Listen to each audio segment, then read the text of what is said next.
Hey everybody, it's Dan from KCF CrossFit bringing you another at-home workout. Today we have a couplet, that means 2 movements, and it's supposed to be a fast and furious workout. If you're familiar with CrossFit benchmark workouts, I want you thinking Diane. So somewhere in the neighborhood of 5 minutes on the fast end and upwards of 10 minutes. Okay? The 2 movements are a power clean and a handstand push-up. The weight for the power cleans is 135 for the men and 95 pounds for the ladies as prescribed. That weight should be a weight that you can move pretty easily, pretty quickly for a big number of reps. Maybe not all 21 for that first set, but it should definitely be a weight that you could do 10, 12, 13 reps in a row before you have to stop and take a break. On the power clean, some things to think about. 1, make sure that you get set up well for every single rep. We're going to keep the bar nice and close to the body, and it should make contact with your thighs before you hit full extension of the hips or before you start to jump. Now, once that bar makes contact with your thighs, you're going to jump, making the bar feel weightless, and you're going to pull yourself down and around and under the bar, receiving it on top of your shoulders with your elbows up nice and high. Once you receive the bar, you're going to stand up nice and tall, finishing the rep before you set the bar down for your next rep. If you don't have a barbell and weights, there are lots of options. Here's one with me demonstrating with a 25-pound bag of rice.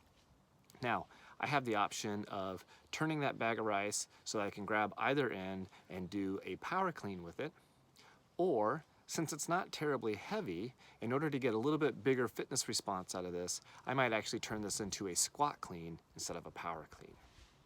I could also turn the bag and then do more of a sort of like what we would do with stones, where we just go ground to shoulder, and I could just kind of shoulder the weight over one shoulder, and I'd probably alternate left and right with each rep.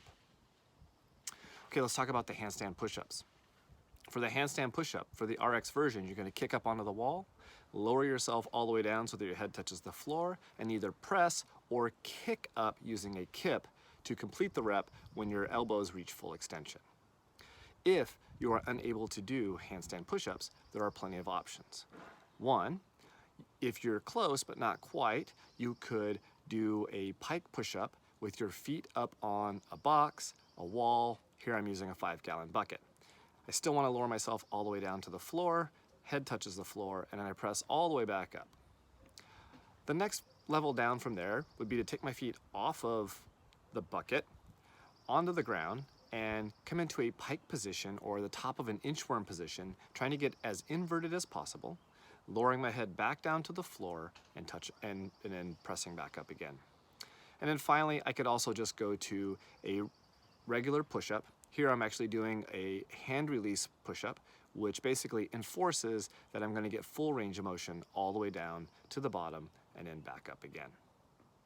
So, a couple of simple ways that you can do this workout without exercise equipment at home, right? You don't have to have a barbell. You can use a weighted backpack, a bag of dog food, whatever you have that will allow you to simulate that power clean movement. The power clean is a really functional movement. It's something that we do throughout daily life anyways. If you're picking up any of these household items, you're basically doing a power clean. So you'll find this to be useful around your house.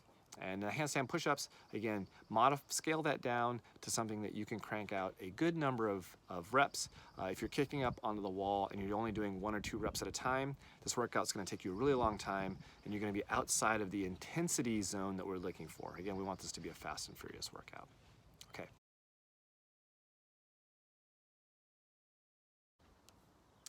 After you complete the couplet, we have another couplet for you as some accessory work.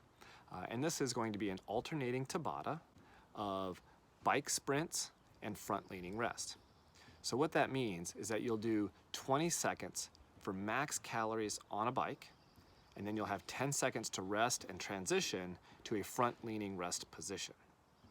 The front leaning rest position is simply the top of a push-up.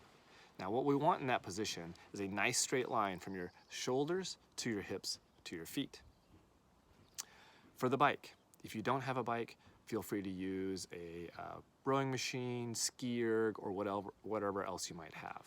If you don't have any cardio equipment at home at all, then simply mark out 10 meters or about 30 feet, and we just want you to sprint back and forth for 20 seconds.